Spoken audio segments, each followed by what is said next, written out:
오늘 수업할 내용은 이제 gRPC 쪽으로 들어가요.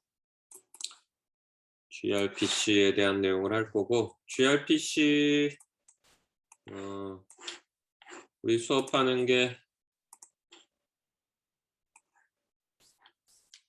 지금부터 시작을 해가지고 오늘 이제 풀로 하고 다음 시간에 이제 반, 그 다음에 다음 주에 또 반 정도의 시간을 이제 gRPC에 쓰려고 합니다. gRPC 우리가 앞서 봤었던 HTTP 1.1이나 그 다음에 소켓, 그 다음에 이제 제로 메시지 큐인 경우에는 대부분의 프로그래밍 언어에서 아마 실습을 하는데 전혀 문제가 없었을 거고요. gRPC인 경우에는 만들어진 지 한 4년, 5년 차 들어간 그 기술이 되겠어요. 그래서 보면 지원할 수 있는 언어가 이 정도 됩니다. 그래서 C#, C++, 다트, 고, 자바, 코틀린, 노드, 오브젝티브-C, PHP, 파이썬, 루비 지원할 수 있는 언어가 한 요 정도가 되고 있고, 오늘 그래서 이제 수업을 시작하기 전에 이제 중간고사를 끌어안고 이제 수업의 하반부로 이제 들어가기 직전에 우리가 있는데, 한번 좀 교수님이 한번 서베이를 좀 해보고 싶은데, 기본적으로 그 본인들이 주력으로 다루는 프로그래밍 언어들이 있을 거예요. 그래서 이번에 과제도 결국은 뭐 하고 싶은 대로 하세요가 됐는데, 한 반 정도의 학생들이 지금 파이썬으로 나와 있는 샘플을 본인이 좋아하는 혹은 뭐 주로 쓰는 언어로 이제 바꾸는 걸 이제 주로 선택을 했는데, 한번 뭐 궁금도 하고, 수업이 풀스택 프로그래밍이니까 결국은 여러분들 클라이언트 서버 다 다루는 입장에서 주로 어떤 언어들 다룰 수 있는지 한번 좀 물어볼까 하는데, 뭐 예를 들면 이런 식이에요. 교수님인 경우에는 초등학교 때부터 프로그래밍을 취미로 하다가 어쩌다 대학도 그렇게 됐고 어쩌다 보니 박사까지 받은 케이스인데, 뭐 처음에 손댔을 때는 뭐 파스칼, 베이직 뭐 이런 언어, 주로 이제 애플2라고 부르는 이제 추억 속의 컴퓨터에서 주로 짜던 언어들이었고, 그러다가 이제 대학교 들어오는 그 시점에 전 세계적으로 이제 C 언어가 유행을 해서 C 언어가 주력 언어가 이제 된 경우죠. 그래서 C 언어 대학 생활 동안에 주로 많이 사용을 하다가, 그 이후에 회사 들어가서는 주로 이제 재사용하는 코드들이 여럿 있는지라 이제 C++를 많이 썼어요. 그 대학교 때 석사 과정 때부터 쓰기 시작한 것 같은데, 이제 윈도우즈 프로그래밍 하거나 그럴 때는 C로는 안 돼서 이제 C++ 주로 쓰기 시작을 했고, 그러다가 이제 대학교 와서 C++ 강의하고 쭉 지나다가 이제 소프트웨어 융합학과 2017년도에 만들어지면서 소프트웨어 융합학과부터 최초로 파이썬을 이제 가르치는 교육과정을 만들었어요. 그래서 그때 별로 좋아하지는 않았는데 파이썬을 이제 쓰게 됐고, 그리고 이제 시간이 지나서 뭐 서버용 프로그래밍 언어다 그래서 뭐 고도 나와서 한번 해보고, 뭐 스위프트, 뭐 오브젝티브-C 손대다가 대충 그냥 그런 언어들이 있구나 뭐 이렇게 지나가다가, 이제 최근에는 취미생활용으로 손을 많이 댄 게 이제 다트 이렇게 돼 있는데, 따라서 그냥 책 한 권 본 것 말고 본인들이 주로 실제 뭐 프로젝트를 하거나 아니면은 뭔가 새로운 기술이 있어서 그 기술을 한번 직접 해봐야겠다 그럴 때에 어떤 언어를 주로 쓰는지, 아마도 다른데 뭐 면접을 가거나 이제 회사에서 당신이 주력으로 사용하는 언어는 뭐예요? 내지는 뭐 수많은 실기 시험이 있는데 어떤 언어로 치실 겁니까? 뭐 이렇게 물어보는 경우들이 있을 텐데, 한번 그냥 그 정보 삼아 궁금해서, 그러니까 지금 보고 있는 것처럼 프로그래밍 언어가 복수로 있으면 딱 이렇게 화면에 있는 것처럼 해서 채팅창에 치고, 하나밖에 없다 파이썬이다, 뭐 대학 들어올 때 파이썬 배웠는데 뭐 제가 뭐 있나요, 2학년인데 뭐 그런 경우에 파이썬만 쳐도 되니까 이런 식으로 해가지고 채팅창에다가 이렇게 한번 쳐보겠어요? 한번 구경 좀 해봅시다. 다 쳐봐요. 전원 다 40명.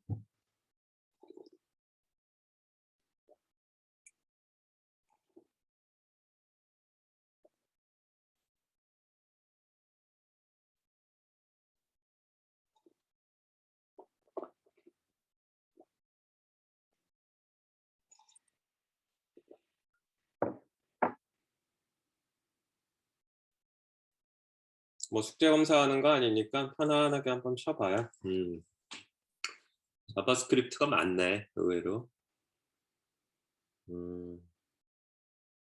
일단 C++하고 파이썬, 뭐 경희대학교 소프트웨어 융합학과 만들 때 파이썬을 1학년 1학기 때 하고 2학년 1학기 때 이제 C++를 도입을 했는데 이유는 간단해요. 가장 쉬우면서 많이 쓸 수 있는 파이썬, 가장 어려우면서 전문가가 쓰는 C++.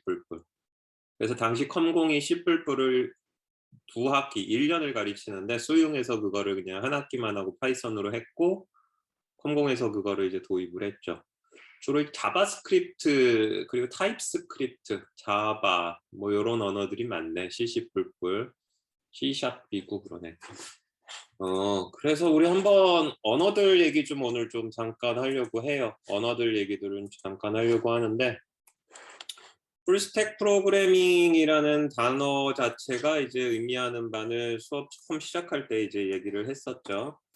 지금 보고 있는 건 교수님이 이제 재작년에 심심해가지고 만든 그림인데 사실은 제 홈페이지에 들어오면 좀 생뚱맞게 자바하고 플러터로 된 아마 강좌가 있는 걸 볼 수가 있어요.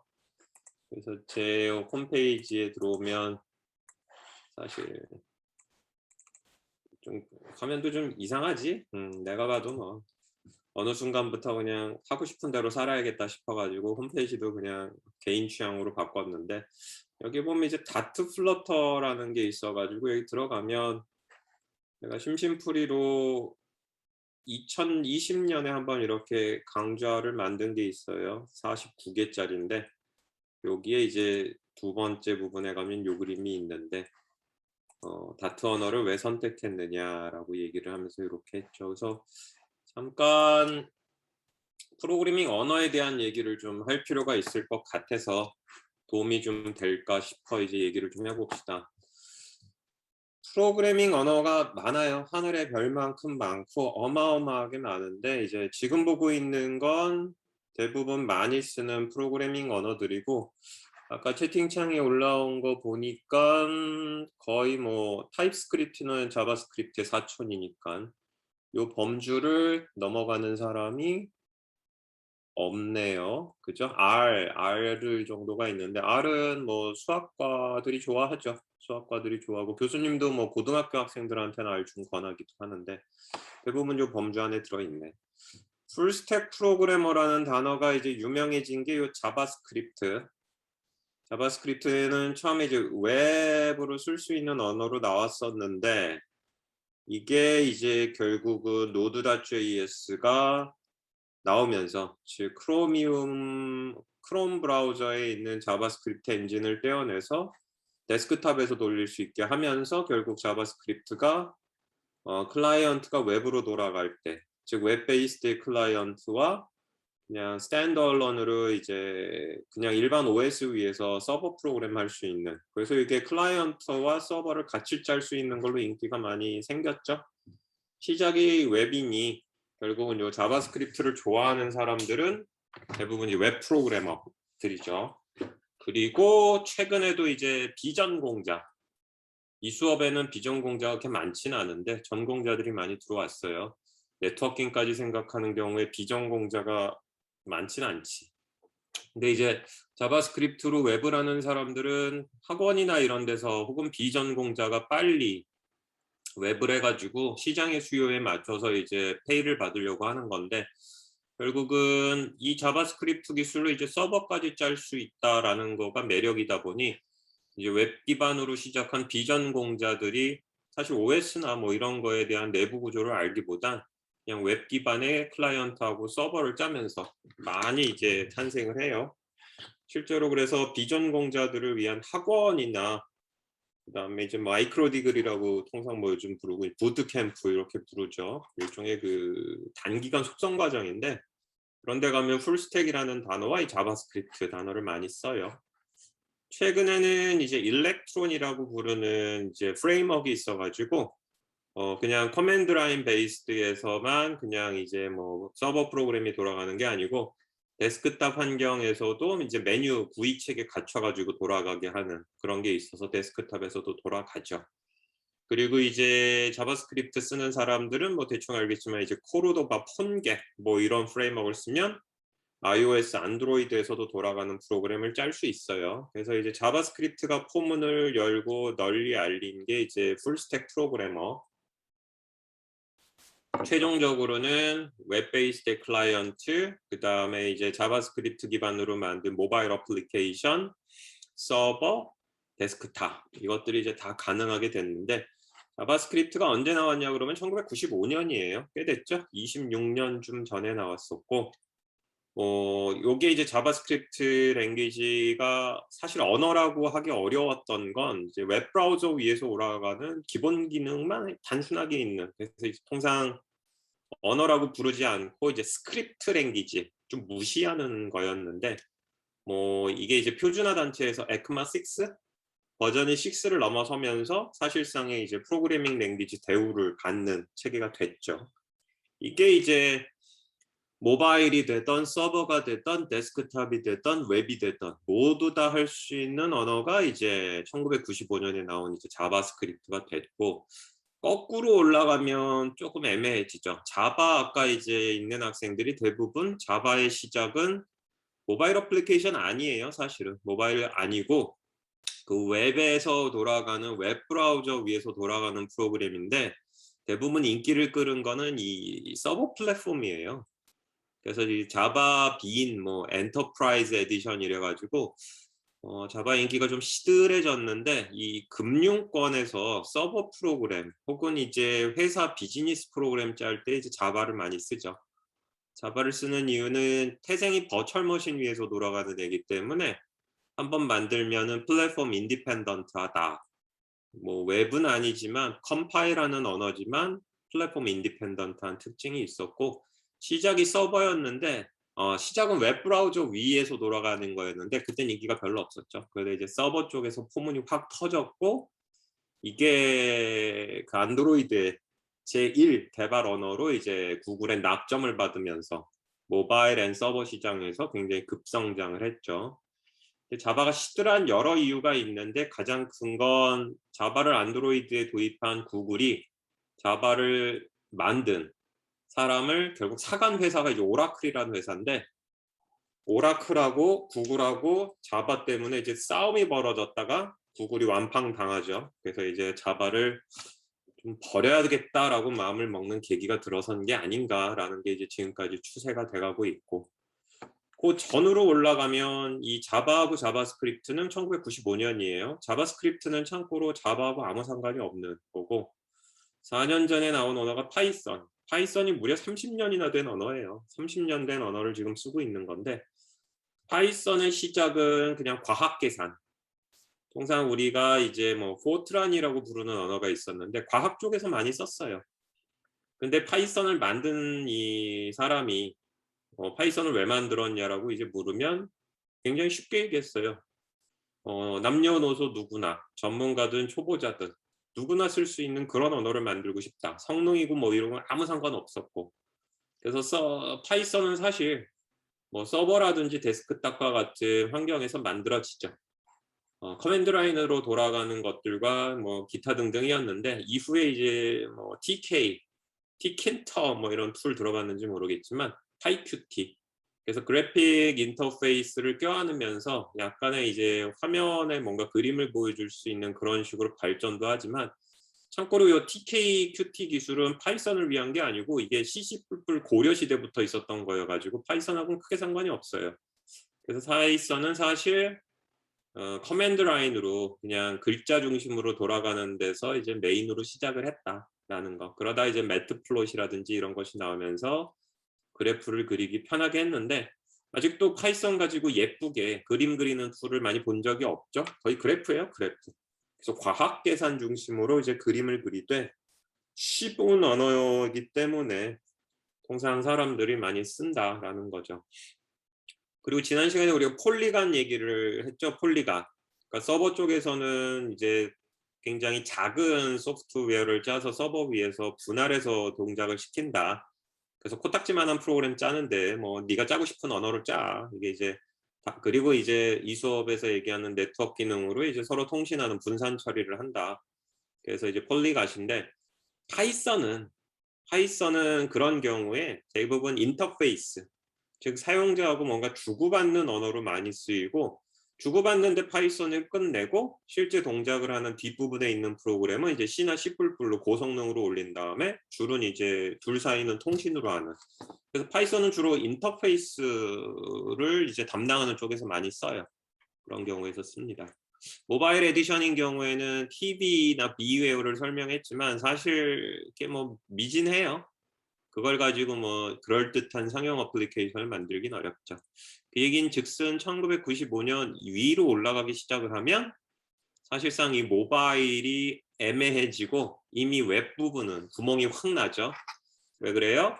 웹은 1990년대 초반부터 이제 만들어지기 시작을 해서 중반 이후에 확 터졌기 때문에, 따라서 그 위로 올라가면 웹을 지원하는 언어는 거의 없다.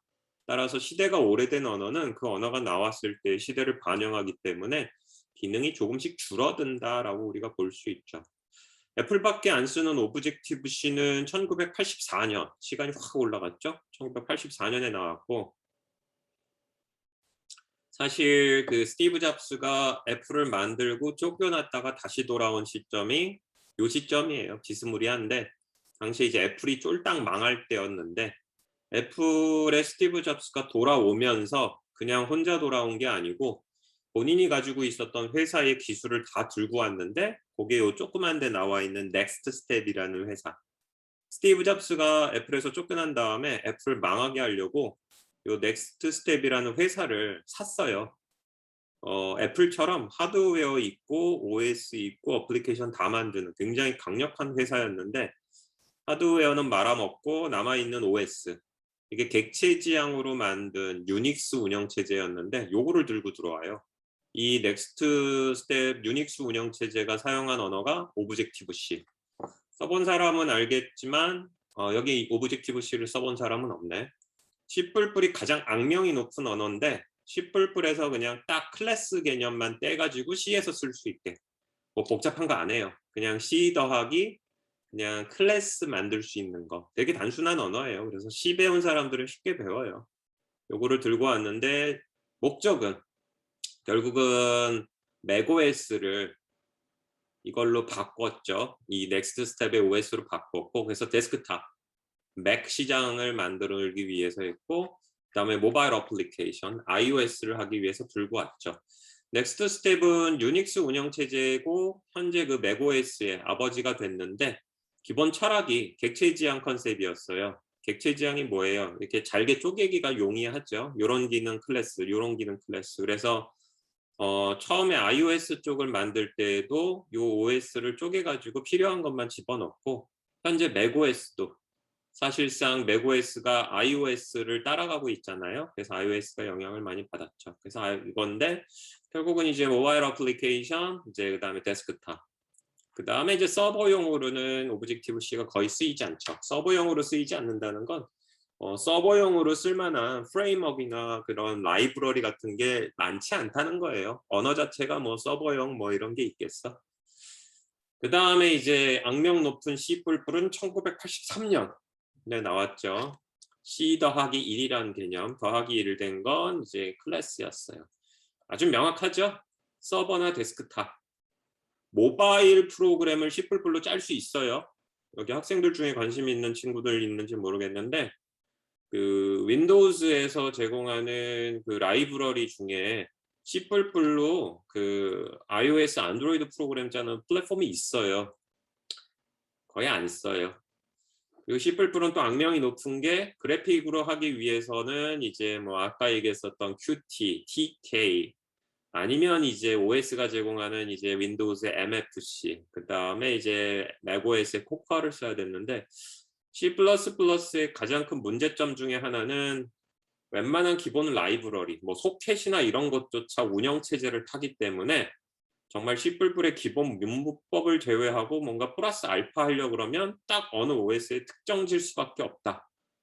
그런 게 이제 한계가 있어요. 그래서 웬만한 소켓 프로그래밍 예제도 C++ macOS용으로 되어 있는 게 윈도우즈에서 돌아가려고 그러면 손대야 되고, 윈도우즈에서 되어 있는 소켓 프로그래밍을 다시 macOS에서 올리려면 손대야 되죠.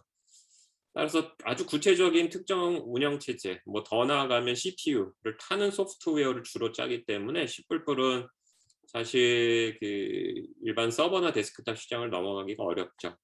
그 오픈 소스 설치하는 친구들 간혹 겪는 애로사항 중에 저런 게 있을 거예요. 이거는 인텔 프로세서가 아니기 때문에 깔리지 않는다. 그런 것들이 다 요런 측면, 하드웨어 디펜던시가 있는 소프트웨어를 짤 때 그렇고, 그러면 이제 위로 올라가면 우리가 주로 이 수업에 쓰는 게 이제 1991년에 파이썬인데 이유는 명확해요.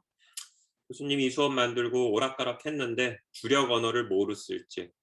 결국은 여기 2학년 학생들도 지금 많이 들어와 있는데, 결국은 이제 그 저학년 학생들 공부 열심히 해가지고 대학 들어온 학생들이라면 아마 파이썬밖에 잘 써본 게 없을 테니 결국은 이제 파이썬으로 수업을 진행을 하는 게 가장 많은 학생들이 좀 편안하지 않을까. 그래서 이제 파이썬을 선택을 한 거였는데, 사실 풀스택이란 이름에 맞게 이제 간다 그러면 사실 위로 올라가야죠. 위로 올라간다는 건 최근의 언어 쪽으로 올라와야 되니, 자바스크립트는 별론 것 같은 게, 자바스크립트는 확실히 추세가 좀 꺾였어요. 쓰는 사람 추세가 꺾인 게 지저분하죠.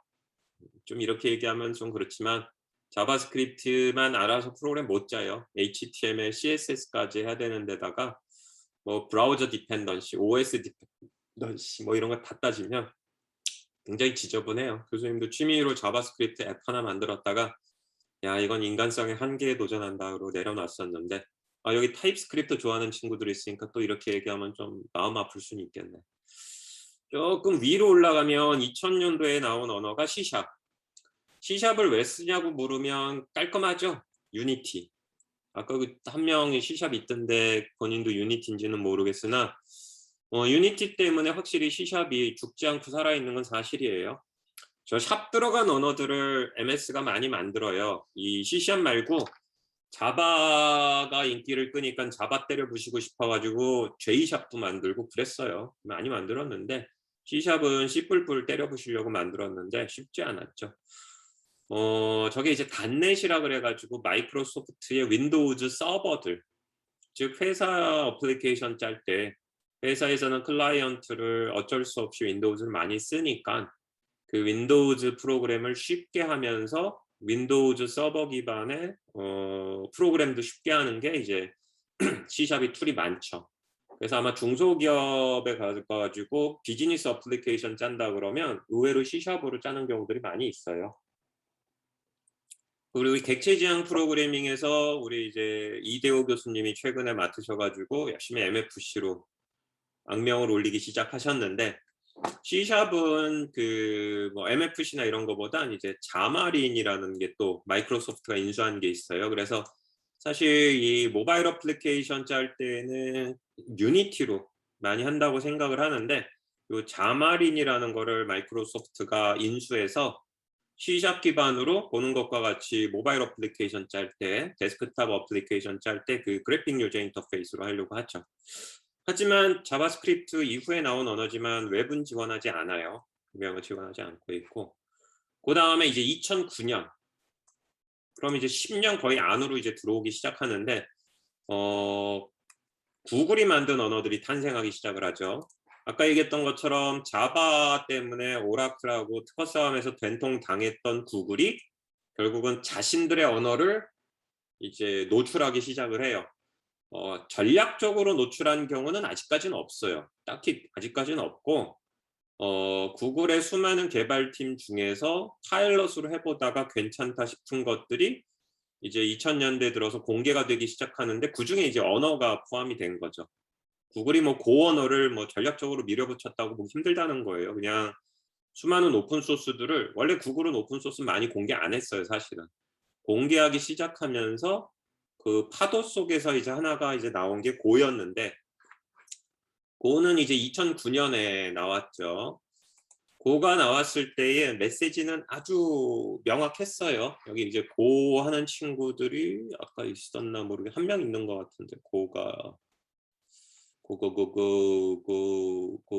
어디 보자. 고 한 명 있었네. 남승 학생이 있는데, 고 언어의 메시지는 명확했던 게, 고 언어를 만든 사람이 3명 정도였는데, 그 한 명은 굉장히 젊은 친구였고, 둘이 C 언어를 만들 때 참여하신 분들이에요. 할아버지인데 C 언어를 만들 때에 참여하셨던 주력이었던 분이 고 언어에 들어갑니다. 그래서 고 언어가 준 메시지는 아주 명확했는데, 뭐 그래픽 유저 인터페이스 이런 게 아니고, 당신이 데스크탑이나 서버 위에서 C 언어가 했던, 주로 이제는 서버 기반의 그런 프로그램을 짠다 그러면, 고는 C보다 성능이 훨씬 좋으면서도 C하고 문법이 거의 비슷한, 하지만 최근에 뭐 HTTP라든지 그런 기술이 나온 걸 모두 끌어안는, 따라서 C하고 문법은 되게 비슷한데 굉장히 라이브러리가 풍성하면서도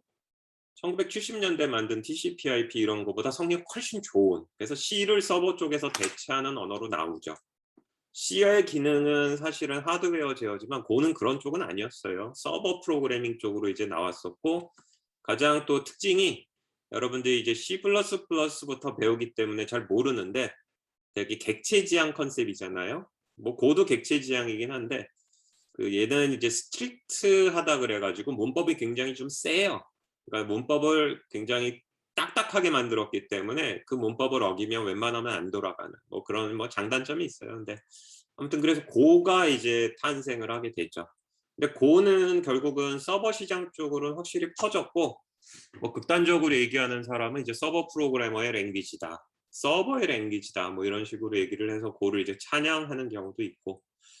근데 파이썬이 이제 키위 같은 거에 의해서 모바일 어플리케이션으로 올라가듯이 고도 고 모바일 그래가지고 얘도 모바일 쪽으로 좀 올리는 경향은 있어요. 그래서 이제 볼 수 있는 건, 고가 되던 C샵이 되던 자바스크립트가 되던 자바가 되던 파이썬이 되던 오브젝티브 C가 되던, 사실상 1984년, 사실 얘는 좀 지워야지, 요거는 이제 스티브 잡스니까, 1990년대 이후에 나온 대부분의 언어들은 어떻게 해서든지 간에 스마트폰과 같은 디바이스와 그 다음에 이제 데스크탑을 지원하려고 한다라는 추세가 있다라는 걸 우리가 이해할 수 있고, 그러다가 이제 사실은 이 네 개, 모바일, 서버, 데스크탑, 웹을 가로지르는 게 2010년대까지만 해도 자바스크립트밖에 없었는데, 이제 해성과 같이 탄생한 언어가 다트가 되죠. 다트. 2011년에 구글이 만들었어요. 보면 구글 도장 꽝 찍었는데, 2011년에 만든 이 다트라는 언어가 되게 재밌었던 게, 나올 때는 모바일 어플리케이션용으로, 그래서 처음에는 이게 사람들이 이제 자바 대신 다트로 가나? 라고 이제 얘기들을 했어요. 그랬는데 이 다트 언어를 아까 이제 있는 학생 중에 한두 명이 있는 것 같은데, 재밌는 게 여기 자바스크립트에서 우리가 만약에 그래픽 유저 인터페이스를 한다 그러면, 모바일용으로는 이제 코르도바 막 이런 플랫폼에다가 뭐 아이오닉을 쓰든지 뭐 리액트 쿼리 막 이렇게 선택해야 될 게 많아요. 즉 언어 자체가 할 수 있기보단 가져다 써야 되는데, 가져와서 써야 될 거를 모바일인 경우에는 이렇게 선택을 해야 되고, 서버인 경우에는 막 이래야 되고, 데스크탑인 경우에는 또 일렉트론을 해야 되고, 웹인 경우에는 뭐 뷰 플랫폼 이런 걸 써야 되는데, 결국은 언어는 하나지만 사용하는 그 라이브러리라고 해야 될까, 플랫폼은 다 다른데, 다트가 재밌었던 건 이 플러터라는 애가 또 유명해졌는데, 이게 다트 기반으로 화면 그래픽 유저 인터페이스를 만드는 플랫폼이에요. 소프트웨어지. 재밌는 건, 보는 것처럼 언어가 다트고, 모바일이 되던 데스크탑이 되던 웹이 되던 그래픽 유저 인터페이스는 그냥 플러터가 알아서 해요. 즉 학습 효과인데, 다트 더하기 플러터만 할 수 있으면 모바일 앱도 짜고 데스크탑도 짜고 웹도 그래픽 유저 인터페이스로 다 할 수 있게 된 거죠. 자바스크립트는 언어만 동일할 뿐이지 내가 모바일을 짤 땐 이거 공부하고 서버 짤 때 이거 공부하고 일렉트론 공부해서 데스크탑 해야 되고 웹 할 땐 또 이렇게 공부를 해야 돼서 공부를 매번 새로 해야 되는데 다트는 그렇지 않다라는 게 이제 굉장히 좋은 메시지였죠. 그래서 원래 이 수업을 할 때에 제가 취미생활로 했었던 그 다트 플러터를 수업에 대거 도입을 해가지고 도배를 해버리려고 했으나 애들을 다 잡아먹을 것 같다라는 이제 악몽에 시달리기 시작하면서 마음을 착하게 써야겠다. 그래서 파이썬을 하자라고 이제 했는데 관심이 있는 친구들이라면 2021년 현재 풀스택 프로그래머에게 가장 맞는 언어가 뭐냐고 그런다면 확실히 그건 주저하지 않고 다트다라고밖에 얘기할 수밖에 없을 것 같아요. 재밌는 건 자바스크립트는 아까 좀 지저분하다고 얘기한 게 자바스크립트만으로 못 짜요. 그래서 여러분들이 이제 책을 사러 가면 자바스크립트 슬래시 html5 슬래시 css 이렇게 3 이렇게 쓰여 있는데 다트는 HTML, CSS를 몰라도 알면 더 잘할 수 있지만 몰라도 웹 프로그래밍을 포함한 뭐 서비스를 만드는데 전혀 문제가 없다라는 점이 있습니다. 근데 재밌는 거는 이 업이에요. 이 업. 풀스택 프로그래머가 여기까지 설명을 한 게 지금 모바일 클라이언트, 웹 클라이언트의 서버 이게 이제 풀스택 프로그래머의 전통적인 데피니션이었다면 여기 하나의 변화가 발생을 한 것이 2010년부터 변화가 발생을 합니다. 설명을 안 한 왼쪽이에요. 결국은 오른쪽은 누구의 얘기냐면 이거 다 공돌이 개발자들 얘기예요. 혹은 비전공자면서 이 분야에 들어오고 싶었었던 즉 개발자들에 대한 얘기가 모바일 서버, 데스크탑, 웹 쪽에 있었다면 간과할 수 없는 거 특히 이 모바일 어플리케이션하고 데스크탑 어플리케이션이라 그러면 우리가 이 UI, UX 그래픽 유저 인터페이스를 포함해서 화면에 우리가 뭔가 뿌려대는 행위에 대해서 신경을 안 쓸 수가 없어요. 그거에 있어서 이쪽 즉 뭐 자바가 되던 오브젝티브 C가 되던 이쪽의 그 일상적인 일은 모바일 어플리케이션이나 데스크탑 어플리케이션 개발을 할 때에는 분명히 최소한 팀이 2개 이상입니다. 한쪽은 우리 같은 개발자들이 주로 있고요. 한쪽은 분명히 디자이너가 있어요. 여러분들이 저 예술디자인대학교에 있는 친구들하고 친해져야 되는 이유는 저 친구들이 뭘 해서 먹고 사느냐 궁금할 때 많겠죠. 아트하는 친구들도 있을 텐데 정말 디자이너가 없는 직업이 별로 없어요. 어디를 가도 저 디자이너들이 굉장히 많고 따라서 저 디자이너들이 UI와 UX 어떤 식의 화면 구성을 하고 터치가 이루어지면 어떻게 화면이 바뀌고 몇 번 눌러가지고 이렇게 도달하는지를 다 그리고 그것을 기획팀이나 회사 운영진의 컨펌을 받아요. 즉 그림을 가져와요. 그러면 운이 좋으면 이 사람들이 만들어 놓은 그림들을 가져다가 우리가 앱에서 개발할 수 있지만 통상 그러하지 못합니다. 그래서 통상 뭐 자바스크립트를 쓰건 자바를 쓰건 뭐 오브젝티브를 쓰건 결국은 개발팀은 그 디자인한 팀이 만든 그 이미지들 최대한 그거를 뭐 활용을 해가지고 어플리케이션 안으로 끌어안아야 돼요. 그럴 때 주로 많이 쓰는 도구들이 여기 있는 것들 스케치, 제플린, 인비전 이런 것들을 많이 써요. 조금 낯설 건데 각각의 도구들은 그 하는 일들이 별도로 있고요. 뭐 쉽게 얘기하면 포토샵이라든지 이런 프로그램들을 주로 썼다라고 얘기하면 됩니다. 근데 이 대목에서 왜 갑자기 오른쪽에 있었던 공돌이틱한 얘기를 하다가 화제의 전환을 왼쪽으로 하시나요? 분명히 왼쪽으로 갈 때 풀스택 프로그래머의 스코프가 달라지고 있다라고 얘기했는데 그게 뭔데 그러시나요? 라고 하면 여기에 가운데 있는 이 인 베타입니다. 베타. 즉 웹 클라이언트, 데스크탑 클라이언트, 모바일 클라이언트와 서버 어플리케이션까지 갔는데 요 인 베타를 통과하면 이 다트 플러터의 커버리지는 왼쪽으로 가서 쭉 가서 UI, UX까지 가요.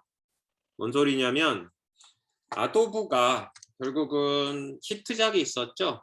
아도브의 최대 히트작은 분명히 포토샵이라고 얘기하는 친구들도 있겠지만 그거보다는 우리 인터넷 익스플로러를 반드시 쓰게 만들었었던 악명 높은 그 프로그램, 그거 아도브 거예요. 결국은 아도브가 아도비, 뭐 어도브 많이 불리죠. 그리고 어도비가 결국은 인터넷 익스플로러에서 그 악명 높은 프로그램이 쫓겨나면서 뭔가 대안을 찾기 시작을 했는데 결국은 어도비가 가지고 있었던 그 수많은 저작 툴들 중에 모바일 어플리케이션을 타겟하는 저작 툴이 있습니다. 요 어도비 XD예요. 어도비 XD 써본 사람 있으면 이 채팅창에다가 동그라미 한번 쳐가지고 빠르게 엔터키 눌러볼래요?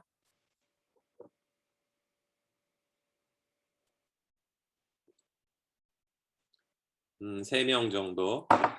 저 어도비 XD를 아마 구경을 했는데 기억을 못하는 학생들이 있을 겁니다. 누구냐면 그 우리 소프트웨어 융합학과가 다전공을 굉장히 많이 뽑고 있어요. 부전공도 환영하고 있는데 디자인적 사고 수업을 들어가면 지금은 그 공돌이 학생들이 너무 많아져가지고 공돌이끼리 팀을 먹지만 그 디자인적 사고에 공돌이가 아닌 학생이 들어왔을 때 비공학 계열의 학생이 들어왔는데 분명히 디자인적 사고의 결과물은 프로토를 보여줘야죠. 최소한. 그때 프로토를 만들어 오는 학생들이 있어요. 심지어 스마트폰에 올려요. 예뻐요. 이게 대부분 이 아도be XD라는 툴입니다. 이 아도be XD라는 툴은 그 스마트 디바이스의 유저 인터페이스를 포토샵처럼 그려요. 포토샵처럼 이제 그리는 툴인데 여기다가 왜 인 베타라고 했느냐면 관심이 있는 학생들 특히 그 다트 플러터 했던 친구들 보면 일단 우리 아도be XD가 먼저 한번 구경을 시켜 볼게요. 아도be하고 XD 해가지고 치면 이렇게 나와요. UI UX라고 분명히 나오고 디자인 협업 툴이라고 나오잖아요. 상상하는 무엇이든 디자인. 아유 좋아. 오른쪽을 보면 분명히 스마트 디바이스 유저 인터페이스죠. 실제 앱과 같은 디자인이다 라고 나오잖아요. 그래서 이게 프로토타이퍼였어요 처음에.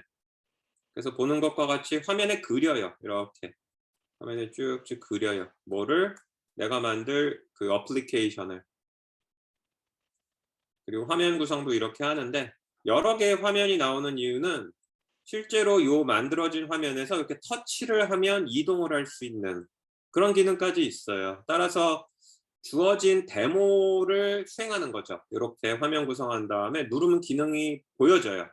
기능이 동작한다는 게 아니고 그 기능에 해당하는 화면을 보여줘요.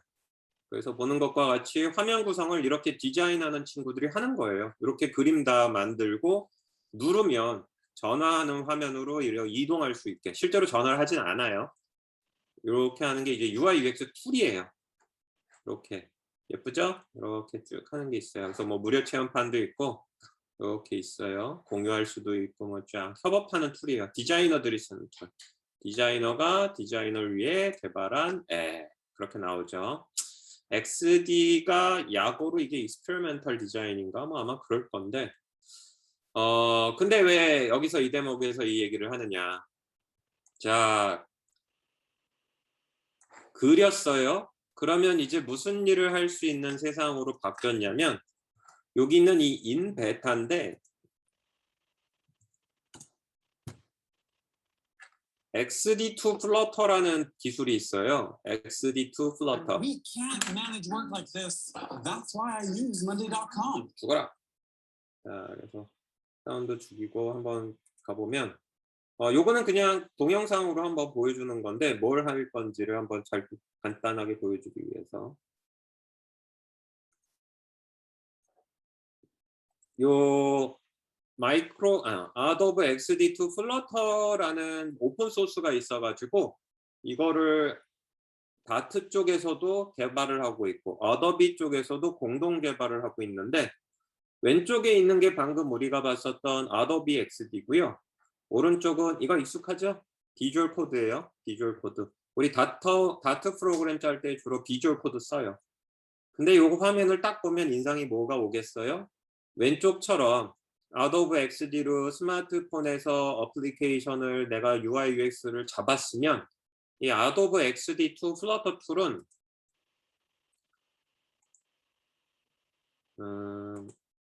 보는 것처럼 여기에 있는 거를 내가 이 컨버터 프로그램을 설치하면 이거를 그대로 사용할 수 있게, 그대로 사용할 수 있다는 건 뭐예요? 내가 여기서 화면으로 그렸을 때의 그림들, 아이콘들, 위젯들, 기타 등등 여기 다 그려놓은 것들, 리소스들이 있죠?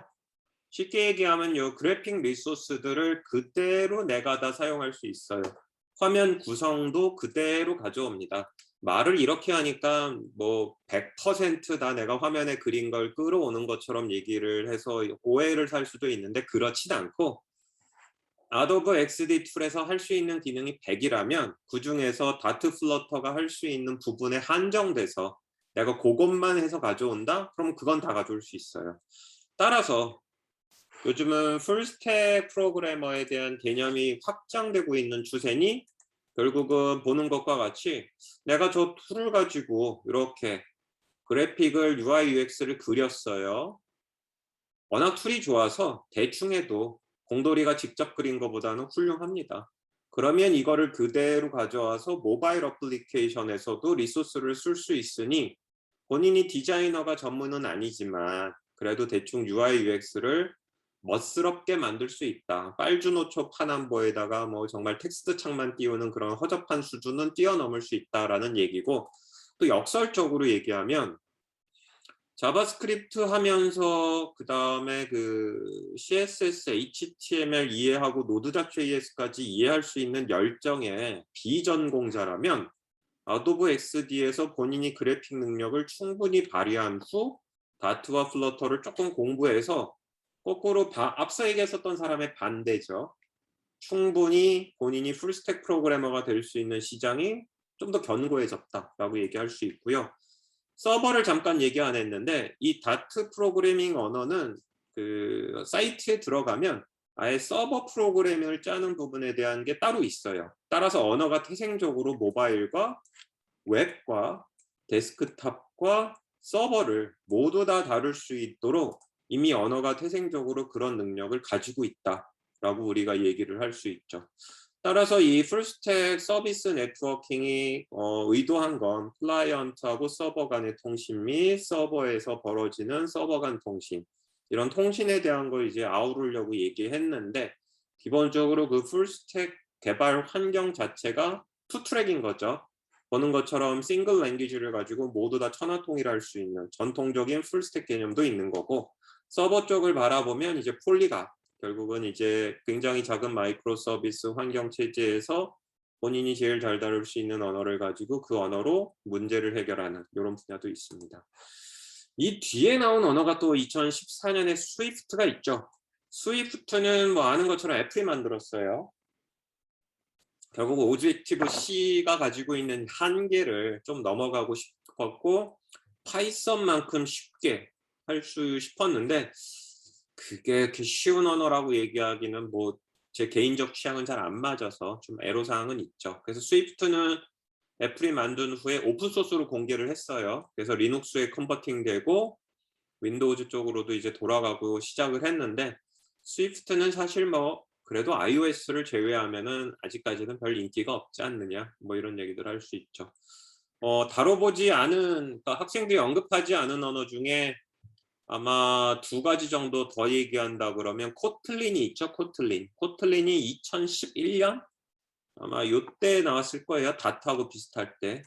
그래서 다트가 구글이 만들어서 히트를 칠 때 코틀린이 또 안드로이드 개발자들 사이에서 많이 퍼졌는데 이유는 여러분들이 이제 그 경희대학교 소프트웨어 융합학과나 컴공과를 들어와서 웹파를 통과하면 이제 비주얼 코드를 추천을 많이 해요.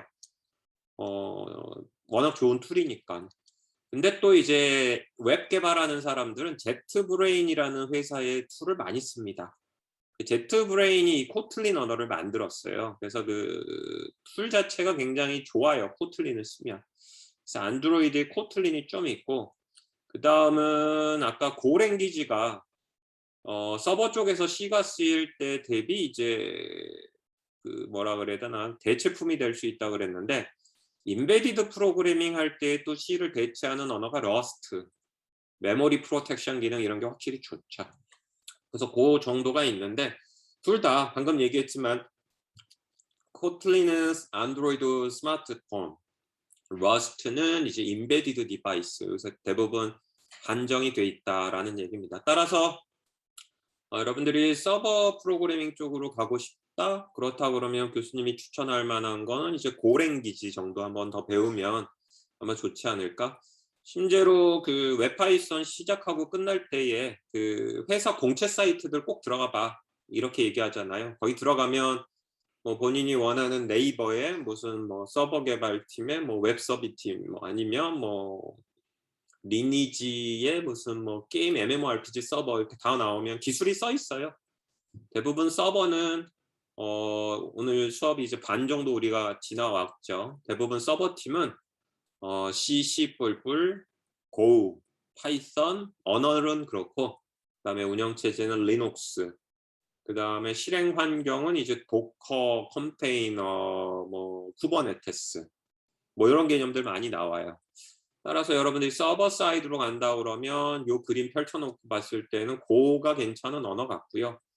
타입스크립트를 치는 친구들이면 좀 딜레마가 있죠. 이크마 6인가요? 자바스크립트 최신 버전이 나오면서 타입스크립트가 확 줄어들었어요. 그리고 자바스크립트 자체가 인기가 좀 시들하죠. 그래서 자바스크립트 하는 친구들은 웬만하면 비전공자면 모르겠는데 전공자라면 주력 언어를 좀 바꿔보는 게 어떤가 싶고, 자바스크립트를 하던 친구들이라면 다트가 좋을 것 같네요. 그리고 대부분 보니까 학교 수업을 충실하게 해가지고 C++, 파이썬밖에 없는 친구들이라면 서버 사이드는 아까 고가 있지만 모바일까지 생각한다 그러면 다트 한번 써보면 아마 언어가 되게 재밌네? 이런 생각들 많이 겪을 것 같습니다. 그래서 풀스택이라는 이름하에 한번 우리가 언어들을 이렇게 다뤄보기도 했고, 사실 이 얘기를 꺼낸 이유는 언어가 한정될 거예요. 한정되고 gRPC에서 방금 본 기준으로 우리가 언어를 쭉 보면 여기에 이제 C++, 여러분들이 다뤘던 C++이 있고요. 파이썬이 있어요. 그 다음에 자바스크립트, 타입스크립트 있었죠? 못 써요.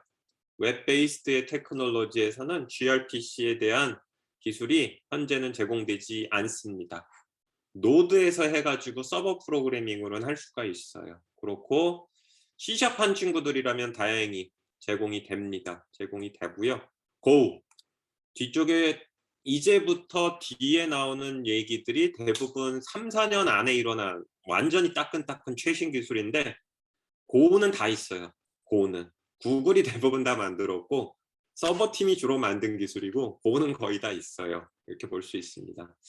뭐 루비 on 레일 그래가지고 랩 프레임워크에서 좋았는데 좀 그렇고 PHP를 안 쓰는 거는 거의 익스포넨셜하게 확 줄어들고 있어요. 그래서 언어들이 사실 이렇게 좀 한정되기 시작합니다. 이런 부분들 좀 봐야 된다라는 것도 있고, 스위프트인 경우에는 아직 없는 거 볼 수 있죠. 없었어요. 그래서 지금부터 언어가 줄어듭니다. 그래서 이제 후반부에 우리가 배울 게 gRPC. 사실은 gRPC 밑에 HTTP2가 깔려요. 근데 HTTP2를 먼저 설명하기보단 gRPC를 좀 더 유용할 수 있게 쓰기 때문에 gRPC를 먼저 설명하고 그 다음에 HTTP2를 설명할 거고요. HTTP2는 거의 고랭귀지 이외에는 프로그래밍 언어 랩에서 쓰기가 되게 힘들어요. 파이썬을 그래서 우리가 드롭하는 이유가 이제 HTTP2에서는 Go를 쓸 겁니다. Go. 저도 Go는 뭐 책 한 권 읽어보고 조금 샘플 돌려본 경우인데 고랭귀지를 쓸 수밖에 없는 이유가 HTTP2는 Go를 위해서는 거의 대부분 만들어졌는데 파이썬만 해도 아직 베타, 설치도 좀 어렵고 예제도 많지 않아요. 그래서 이제 언어를 갈아탈 겁니다. HTTP3가 되면 이제 C++ 혹은 Go 정도 이제 남아요. 자, 그 정도. 그래서 이제 언어와 이제 풀스택과 뭐 이런 얘기들을 좀 전반적으로 좀 했고요. 또 이 얘기를 지금 한 이유는 지금 이제 과제를 위해서 언어와 그 언어로 이제 샘플을 짤 챕터를 고르고 있을 텐데 아마 도전적으로 한다 그러면 후반부에 있는 gRPC, HTTP2, HTTP3 해보세요. 괜찮아요. 특히 그 서버 쪽으로 본인이 진로를 잡고 만약에 회사 면접에 임한다 그러면 오, 자네는 이 베타 테스트 중인 이런 오픈소스를 가지고 완전히 따끈따끈한 네트워킹 기술을 구현해봤네. 대단한걸? 이렇게 할 거예요. 아, 참고로 여러분들 학생 때 하는 거 회사에 이 면접 치르러 갔을 때는 별 가치를 부여하지 않아요. 어느 부분에서 가치를 부여하냐면 막노동한 거. 이걸 알아? 이 깔아봤어? 돌려봤어? 샘플 짜서 해봤어? 그거 가지고 정말 마스터피스를 만들었냐고 묻지 않고 해봤구나. 해봤으면 됐지 뭐. 어차피 해봤으니까 교육은 새로 안 해도 되네. 자, 총 줄 테니까 전쟁하러 가자. 전쟁은 회사 가서 하면 돼요.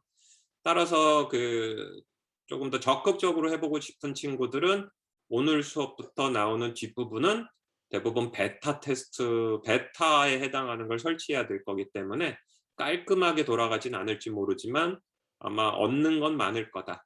따라서 오늘 얘기하고 있는 거에 가장 미니멈의 가치를 한다 그러면 과제를 샘플을 본인의 주력 언어로 짜보고 싶은 친구들, 그런 친구들 특히 C++ 많은데 괜찮아요.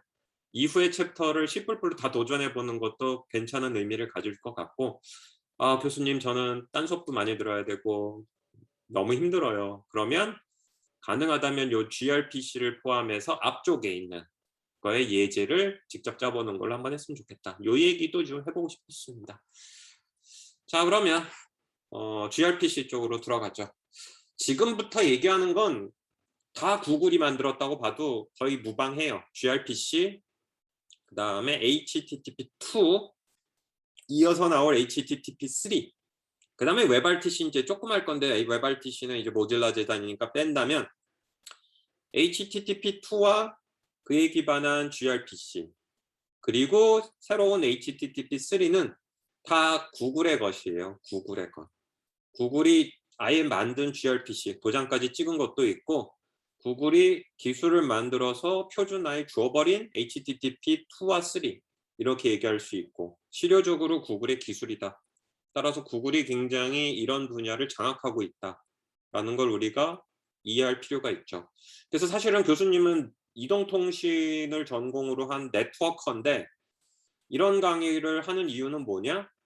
결국은 이동통신의 에어 인터페이스, 즉 휴대폰하고 안테나가 주고받는 부분을 제외하면 그 바로 뒷부분부터는 거의 리눅스와 이런 네트워킹 소프트웨어 기술들로 도배가 되기 시작을 했는데 데이터 센터 이런 쪽 그쪽을 실효적으로 장악하고 있는 것이 1위 구글, 2위 페이스북이다 라는 겁니다. 페이스북은 사실 이 수업에선 얘기를 안 해요.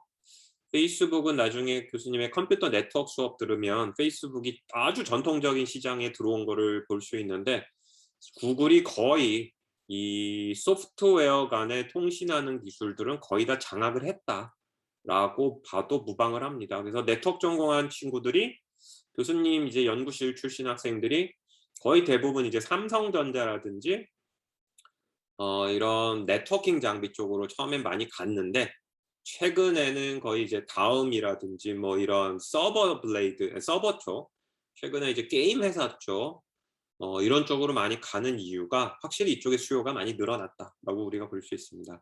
자, gRPC에 대한 얘기를 이제 시작을 할 거예요. gRPC 수업의 내용은 일단 함수 호출 방법들 뭐 이런 얘기들이 있는데 함수 호출하는 건 알고 있겠죠. 그렇지만 함수가 호출이 된 이후에 그 밑바닥에서 무슨 일이 벌어지는지에 대해 좀 이해할 필요가 있기 때문에 이를 설명을 하고요. 이어서 gRPC가 무엇인지, 그리고 gRPC는 4개의 타입이 있어요. 포켓은 타입 따위가 없었죠. 근데 제로 메시지 큐에 들어오니까 굉장히 많은 패턴이 있었죠. 그렇다 그러면 gRPC 4가지 타입이 있다는 거는 뭐겠어요? 우리가 gRPC를 모르지만 사람들이 저런 식으로 프로그램을 많이 짜니 대표적인 4가지에 대해서 굉장히 짜기 편하게 만들어 놨구나. 이렇게만 생각을 해도 큰 도움이 되겠죠. 그리고 gRPC 장점하고 단점이 있습니다. 모든 기술은 장점과 단점이 있어요. gRPC가 가지는 장점과 단점에 대해서 우리가 좀 얘기를 하려고 하고요. 이런 장점과 단점을 잘 이해를 해서 본인이 쓰고자 하는 기술에 어떤 것을 써야 될지를 결정할 수 있는 그런 생각, 이런 게 굉장히 중요해요. 언제 중요해요? 회사에 가서도 중요하고요. 중간 과제 풀 때에도 중요할 겁니다. 기말고사 풀 때에는 더더욱이 중요할 거예요. 본인은 어떻게 생각하세요? 뭐 이런 질문 많이 할 겁니다. 그리고 저것 때문에 이제 석사 과정을 주로 가죠. 네트워킹과 관련된 이 풀스택 서비스 네트워킹을 보다 보면 재미있는 친구들도 있을 거예요. 대부분 이렇게 하니까 2개 이상의 소프트웨어가 통신이 되네. 교수님도 그렇게 해서 인생을 망치기 시작을 했는데 결국은 우리가 기술을 바라볼 때 왼쪽으로 가야 될지 오른쪽으로 가야 될지는 크게 2가지 잣대에서 결정을 해요. 첫째는 기능. 기능은 대개 공엑스 할 수 있죠. 돼? 안 돼? 그리고 대부분 학부에서는 이 기능을 많이 배워요. 기능을 배운다는 게 여러분들이 뭐 컴퓨터 비전을 한다고 뭐 이렇게 되게 폼 잡지만 되게 뭐 욜로 해가지고는 뭐 컴퓨터 오픈 CV 돌릴 뿐이죠. 뭐 인공지능 한다고 폼 잡지만 솔직히 텐소플로우 돌리는 거고, 돌아가는 거는 텐소지 여러분은 돌지 않아요. 그냥 호출했을 뿐이지. 그리고 결과가 나오면 이유는 잘 모르겠는데 결과가 잘 나오니까 이대로 해야겠어. 그래서 장비빨이 나오죠. 장비빨. 장비빨이라는 게 컴퓨터 성능이 좋으면 더 많은 케이스를 돌리니 결국은 프리딕터빌리티가 올라간다. 그래서 AI의 굉장히 유명한 난제는 해석 가능한 인공지능. 결과가 이렇게 나왔고 잘 돌아가는데 이유는 모르겠어. 그러다 보니 해석 가능하지 않다. 해석을 가능하게 해야 된다. 뭐 이런 얘기들이 나오는데, 뭐 이런 얘기 하다 보면은 기능 다음에 떠오르는 건 성능이에요. 결국 성능. 정해진 시간 안에 결과가 나오는 걸 하기 시작을 하면 오픈 CV 가지고 안 될 수 있고, 파이썬으로 해가지고 안 될 수 있고, 텐서플로우 그냥 호출해가지고만 안 될 수 있으니 내가 그 안에 들어가야 된다. 그때 대부분 이제 성능 이슈가 개입이 되는 걸 풀 수 있느냐 없느냐. 그러면 이제 석박사를 했을 때에는 성능에 대해서 더 풀 수 있는 환경이 커지죠. 왜냐하면은 대학원은 없는 기능을 만들거나 있는 거의 성능을 올리는 데 주로 집중합니다. 따라서 gRPC를 설명을 할 거예요. gRPC를 설명을 하고, 이전에는 없었던 챕터인데 저 안에서 gRPC가 좋은 경우를 설명하고 수치적으로 아주 형편없는 것도 보여줍니다. 제로 메시지 큐가 한 5배 이상의 성능이 좋은 경우들.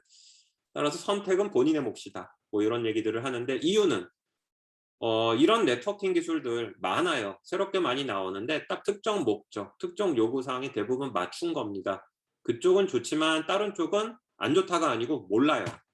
모르기 때문에 본인이 분석하고 돌려보고 재보고 수정해봐야 되는 그런 부분이 큽니다. 우리 오픈소스 소프트웨어가 워낙 많아지니까 요즘은 초등학교 학생들도 오픈 CV로 마스크업 하면 다 인식하고 그래요. 근데 오픈소스 소프트웨어가 많아지다 보니까 결국 우리가 찾게 되는 사람은 어떤 사람들이냐면 결국은 펀더멘탈한 지식이 있어가지고 오픈소스를 튜닝하고 고칠 수 있는 사람들. 즉 통상 오픈소스로 가져와서 해결할 수 있는 거는 내가 해야 될 거의 80%. 그래서 20%를 채우는데 안 되는 기능을 넣을 수 있고, 제한된 시간 안에 오픈소스만으로 안 되니 그거를 튜닝하거나 수정할 수 있는 사람들, 이런 사람들 많이 찾습니다. 그래서 gRPC 장점 단점 요 슬라이드 몇 장은 안 되지만 이런 얘기들을 조금 풀려고 해요. 그래서 교수님이 석사를 가라라고 얘기하는 게 아니고 왜 석사 과정들이 점점 더 중요해지는지에 대한 얘기들을 조금 이쪽에서 하려고 그러니까 대학원 생각하고 있는 학생들이라면 한번 들어보길 바랍니다. 참고로 교수님은 대학원생을 받을 생각이 별로 없어지고 있어요. 그래서 대학원 연구생을 안 뽑으니까 제 연구실 오란 얘기가 아니니까 편안하게 들으면 될 거예요. 그리고 gRPC에 HTTP를 쓴다고 얘기를 했는데 HTTP2 그 밑에 아주 펀더멘탈하게 이 프로토콜 버퍼라는 소프트웨어가 있습니다. 그래서 이 프로토콜 버퍼에 대한 소프트웨어를 얘기할 거니 gRPC 밑으로 한 발자국 더 들어간다 라고 생각하면 될 것 같아요. 더불어서 이제 추천 도서, 그다음에 사이트들, 여러분들에게 도움이 될 만한 것 좀 소개할 거고, 요거를 이제 오늘, 다음 주, 다다음 주 좀 이어서 하게 될 거기 때문에 gRPC가 아마 서버 프로그래밍 하는 쪽에서는 가장 핫하면서도 사람들이 흥미 있어하는 기술이지 않을까 싶어요. 함수 호출 방법이라고 얘기를 했고 처음으로 꺼낸 게 이제 정적 링킹이에요. 스태틱 링킹이라고 얘기했는데 함수를 호출한다는 게 뭐예요? 결국으로 호출하는 쪽이 있고 호출을 받는 쪽이 있죠. 우리가 호출하는 쪽을 내가 만든 프로그램이라고 얘기를 하고 호출을 받는 쪽을 남이 만든 프로그램 혹은 내가 이전에 만든 프로그램이라고 얘기한다 그러면 보고 있는 이 그림이 아마 좀 익숙할 겁니다. 인터프레터 방식인 경우에는 임포트를 해가지고 모두 다 끌어안으니까 이런 그림이 안 나오지만 컴파일 방식이라 그러면 즉 소스 코드가 기계어로 변환되는 방식이라 그러면 결국은 내가 만든 프로그램을 소스 코드 레벨에서 컴파일을 하겠죠. 그러면 통상 오브젝트 파일이라고 부르는 내가 만든 프로그램의 기계어가 나올 겁니다. 이때 남이 만든 프로그램 혹은 내가 이전에 만든 애하고 합치죠. 이 과정을 링킹이라고 얘기한다면 결국 이전에 만들었었던 프로그램 이게 이제 통상 라이브러리 혹은 오브젝트일 수 있어요. 이렇게 합쳐지고 이 안에 실행 파일에 해당하는 소프트웨어가 일부 더 들어가면 실행 파일이 탄생하죠. 통상 윈도우즈인 경우에 execution의 executable의 이제 약자로 exe를 씁니다. 결국은 우리가 이 컴파일이라는 과정과 링킹이라는 과정, 특별히 이 링킹이라는 과정에서 남이 만들거나 내가 만들어 놓은 그 프로그램의 기계어 파일을 합쳐요. 그래서 실행 파일 안에는 처음에 만들었던 거의 기계어 파일과 이전에 있었던 프로그램의 기계어 파일이 모두 합쳐지죠. 앞서 던졌던 질문에 대한 걸로 얘기하면 아래 한글 파일이 1메가 메모리에서 돌아가야 되는데 결국은 내가 만든 아래 한글 파일의 소스 코드들이나 기계어 파일들 뭐 이것저것 다 합쳤더니 1.2메가바이트가 되는 상황이 벌어진 거죠. 컴퓨터 메모리에 문제가 없다면 이 1.2메가바이트짜리 아래 한글 실행하면 돼요. 그래서 실행 파일 안에 모든 것들이 다 있으니 이런 걸 우리는 링킹할 때에 스태틱 링킹, 정적으로 붙어버린다. 즉 정적이라는 건 뭐예요? 뭐 환경의 변화에 어떠한 영향을 받지 않는다는 거죠. 그냥 있는 그대로의 내가 만든 거의 기계어 파일과 이미 만들어진 기계어 파일을 그냥 접착제처럼 딱 붙였어요. 이런 걸 기본 모드인 스태틱 링킹이라고 얘기합니다. 결론적으로는 결과물인 저 exe 파일 안에 기계어 파일들이 모두 다 들어가 있으니 그들의 크기를 모두 합치면 그들의 바이트 사이즈를 모두 다 하면 실행 파일의 사이즈가 나올 거예요. 자, 이것이 스태틱 링킹인데 풀어야 될 문제는 1.2메가바이트가 된 프로그램은 1메가바이트 램에서 동작할 수 없다. 0.2메가바이트를 줄여야 된다라는 거잖아요. 그렇다고 그래서 프로그램에서의 기능을 삭제할 수는 없어요. 자, 그렇다면 실행 파일은 현재 피지컬한 메모리보다는 작아야 되는데 기능들은 뺄 수가 없다. 이런 경우에 사용하는 기법이 동적 링킹, 다이나믹 링킹이에요. 그래서 여러분들이 윈도우즈를 쓰고 있다 그러면 아래 한글 그 디렉토리에 들어가서 뭐 빈 혹 뭐 이런 거 바이너리죠. 이런 디렉토리에 들어가면 궁극적으로 여러분들이 아래 한글의 실행 파일인 hwp.exe를 찾을 수 있어요. 근데 놀랍게도 아래 한글 설치할 때 분명히 수백 메가바이트 설치한다고 얘기를 했는데 아래 한글 실행 파일인 hwp.exe는 굉장히 작아요. 사이즈가 뭐 수십 메가바이트인가 그 정도밖에 되지 않을 겁니다. 그러면 도대체 아래 한글이 수십 메가바이트짜리밖에 안 돼? 지금까지 그 수십 메가바이트짜리밖에 안 되는 데서 이렇게 많은 기능이 이루어진 거야? 도대체 수백 메가바이트 설치한 건 다 어디 간 거야? 이럴 수 있는데 여러분들이 학생이기 때문에 통상 이렇게 모든 걸 때려박은 정적 링킹에 의한 결과물을 만들었지. 회사에 들어가거나 상업용 소프트웨어를 했을 땐 저런 방식으로 하지 않아요. 필요한 것만 실행한다. 반드시 돌아가야 되는 것만 실행 파일에 넣는다. 뒤집어서 얘기하면 반드시 돌아가지 않아도 되는 것은 필요할 때 필요할 순간에 불러 쓴다. 요 얘기가 됩니다. 무슨 얘기냐면 이때 쓰는 방법이 다이나믹 링킹이에요. 링킹은 하는데 실행 파일을 만드는 시점에 모두 때려박는 스태틱한 링킹을 한 게 아니고 내 프로그램이 그 기능이 필요할 때 그때의 그 시점에 동쪽으로 링킹한다는 겁니다. 따라서 이 얘기는 무슨 얘기냐면 실행 파일 안에는 모든 기능이 100% 들어가 있지 않아요. 실행 파일 안에는 프로그램이 실행이 돼서 끝날 때까지의 반드시 필요한 것들만 집어넣으니, 예를 들어 여러분들이 아래 한글 쓸 때의 계산기라든지 뭐 그림 그리는 기능 이런 거 항상 쓰지 않잖아요. 아예 절대 쓰지 않는 경우들도 있으니까 이런 거는 스태틱하게 링킹을 해가지고 실행 파일에 집어넣지 않고, 이거는 내가 계산기가 필요할 때에만 링크를 하겠다는 거예요. 그럼 얘네들은 어디 있느냐? 아래 한글이 hwp.exe라면 그 디렉토리 안에 확장자 DLL, 다이나믹 링크 라이브러리라는 애들이 어마어마하게 많아요. 그 안에 이퀘이션, 그래서 아마 계산기도 있을 건데, 결국은 필요할 때에 링킹을 한다는 건 무슨 얘기냐? 방금 얘기한 것처럼 별도의 파일로 존재하다가 필요할 때 이 별도의 파일을 컴퓨터 메모리에 올리고 이 기능을 호출하는 쪽하고 실질적인 링크 과정을 거치겠다는 겁니다. 이게 그림으로 나와 있어요. 스태틱 라이브러리라고 되어 있는 거 2개가 있네요. 그래요. 내 프로그램하고 합칠 거예요. 그래서 실행 파일 안에 들어가는 4개가 있어요. 실행하고 났더니 컴퓨터 메모리에 4개가 둥실둥실 떠 있네요.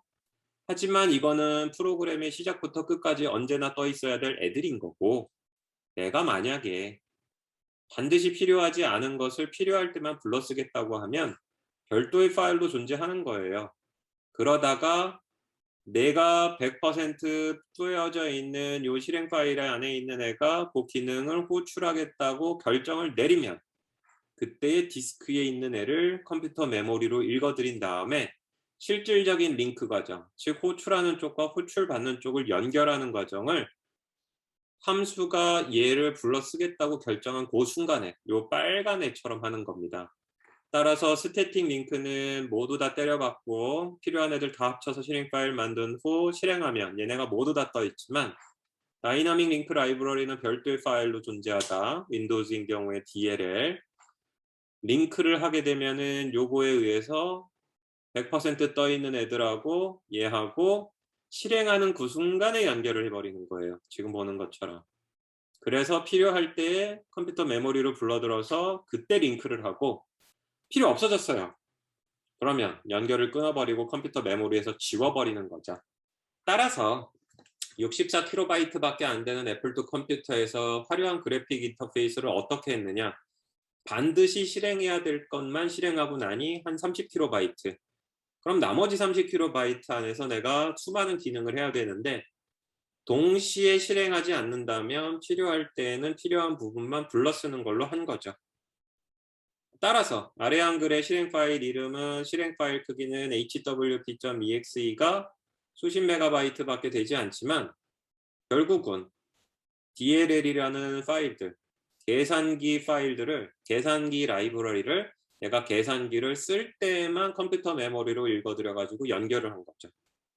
이런 기법들이 결국은 있었기 때문에 굉장히 작은 메모리에서도 그 많은 수학 계산과 원자폭탄과 로켓과 인공위성과 그래픽 인터페이스 프로그램들을 우리가 만들 수가 있었던 거예요.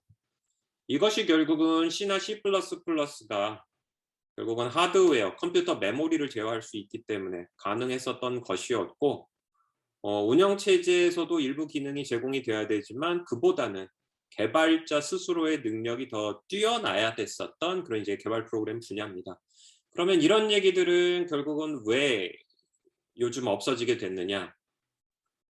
현재 여러분들 컴퓨터 아마 메모리 사이즈 얘기하라고 그러면 이제 대학생이다 보니까 아마 그렇게 크지가 않을 거예요. 아마 교수님인 경우에 이제 맥북 현재 보고 있는 게 한 16GB 정도 되는 건데, 결국은 데스크톱 컴퓨터의 메모리 사이즈가 급격히 커짐으로써 이렇게 꾸겨 넣어야 될 프로그램, 작은 메모리에다가 꾸겨 넣어야 될 프로그램들이 상대적으로 줄어든 거죠. 상대적으로 줄어든 거고, 최근에 라즈베리 파이만 하더라도 제 기억에 1기가를 넘어서서 아마 4기가인가? 메모리가 4기가까지 간 걸로 알고 있어요.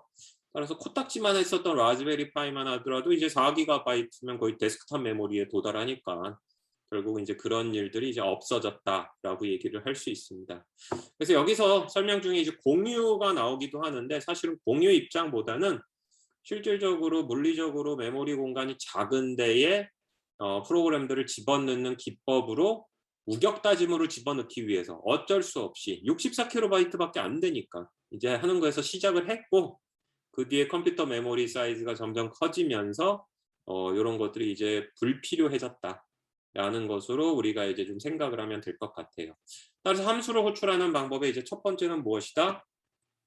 하나의 실행 파일 안에 다 때려 박아 가지고 이제 호출하는 방법이 하나 있는 거고, 그 다음에 나온 동적 링킹은 필요할 때 컴퓨터 메모리로 불러들여 가지고 그때의 연결, 링크 과정을 거친 후 실행을 하고 필요 없어지면 결국은 그 메모리에서 지운 거죠.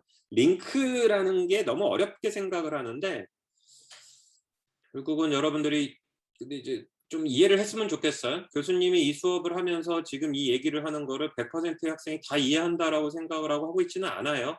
그럼에 불구하고 이런 얘기를 하는 이유는 이런 얘기를 누구한테 듣겠어? 들어야 될 거 아니야. 그렇다고 해서 시험 문제를 내지 않아요. 100%가 이해한다고 생각하지는 않으니까. 따라서 이런 얘기를 하면은 뭐 이해하려고 노력하는 모습은 좋고, 정말 이해가 안 되면 잠시 눈을 감고 반야심경을 듣는 마음으로 들어줘도 돼요. 자, 따라서 하고 싶은 얘기는 뭐냐 하면은 결국은 본인이 어떤 프로그램을 짤지 모르기 때문에 이런 얘기들을 듣고 아, 동적 링킹이라는 게 있구나 정도로만 기억해도 돼요. 본인이 인베디드 보드에다가 뭐 정말 128K에다 구겨놔야 될지도 모르잖아. 뭐 그런 거라고 생각을 하면 될 것 같아요.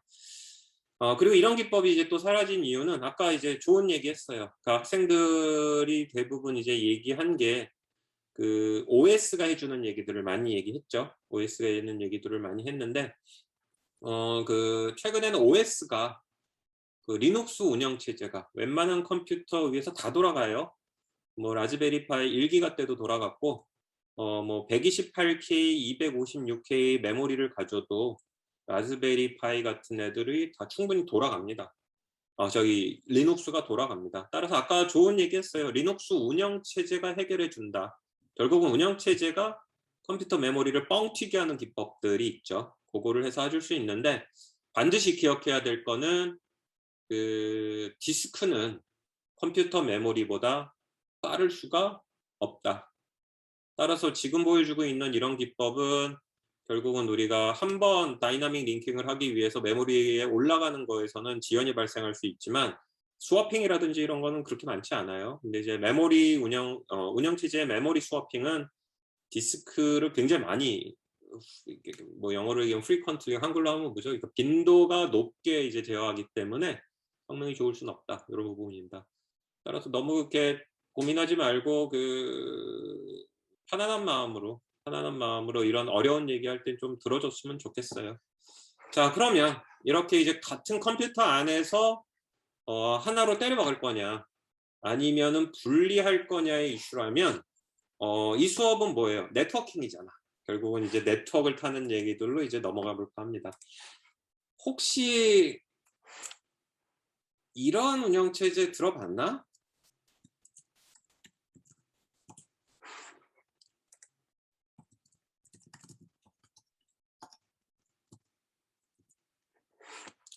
제퍼라는 운영체제 들어본 친구가 없을 것 같은데 혹시 있어요? 있으면 한번 동그라미 좀 쳐봐. 오늘은 조금 좀 있어? 뭐지? 내 수업에서 들었나? 소윤개론에서 제퍼를 다룬 얘기가 있었나? 아, 그러네. 소프트웨어 개발 방법이 또 그래서 얘기를 했구나. 맞나 보다. 제퍼라는 운영체제인데 이게 이제 여러분들 IoT라고 얘기를 많이 하죠. 인기가 좀 시들하죠. 인공지능이 확 뜨면서 막 보안 뭐 이런 거 이제 고등학생조차도 이제 거들떠도 안 보더만. 그런데 이제 제퍼는 리눅스 파운데이션이 하고 있는 운영체제고요. 제퍼를 얘기하는 이유가 운영체제예요. IoT를 위한 운영체제인데 이 얘기를 뜬금없이 꺼내는 게 이런 보드들이고 아마 써 있을 것 같아. 어디 보자.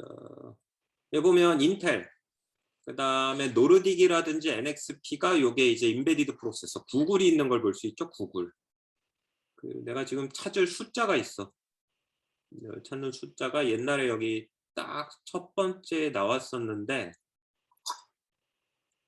숫자가 안 나오네. 마리즈 제퍼 런모어에 들어가면 있을 것 같기도 해요.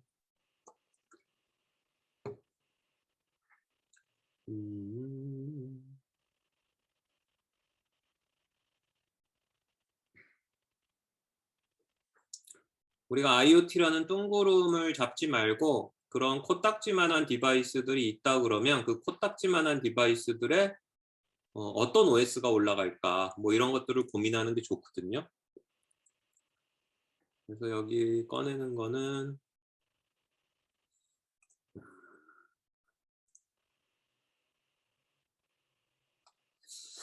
이제 그 숫자를 지웠나 보다.